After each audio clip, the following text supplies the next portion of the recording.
കാസർഗോഡ് വാർത്തകൾ. കാസർഗോഡ് വാർത്ത. മൊഗ്രാലിലെ മുഹമ്മദിന്റെ വീട്ടിൽ കള്ളം കയറി. മോരാലത്തെ മുഹമ്മദിന്റെ പുരയിൽ കള്ളം കയറി. മതിൽ ചാടിയാണ് കള്ളൻ വീട്ടുവളപ്പിൽ കടന്നത്. വര തുള്ളിയിട്ടാണ് കള്ളന് പെരന്റെ പടുപ്പിലേക്ക് കയറിയത്. കള്ളൻ വാതിൽ തുറക്കുന്ന ശബ്ദം കേട്ടുണർന്ന മുഹമ്മദിന്റെ ഭാര്യ ആസിയ ഉറക്കെ നിലവിളിച്ചു. കള്ളം പാല് തുറക്കുന്ന കൂട്ടുകെട്ടിട്ട മുഹമ്മദിന്റെ ഓള് ആസിബി വെച്ചും കൂക്കി.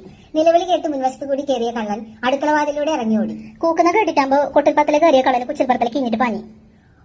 ഓടുന്ന സമയത്ത് അടുക്കളപ്പുറത്തുണ്ടായിരുന്ന ചളിയും പായലും ചവിട്ടി കള്ളൻ വഴുതി. പായുമ്പോ കുച്ചിൽപ്പുറത്തിലെ കുറെ ചീച്ചലും പാമ്പാഞ്ചും പിടിച്ചിട്ടുണ്ടായിരുന്നു. അവിടെ ചവിട്ടിയിട്ട് കള്ളന് ചാറിയിട്ട് പോണു.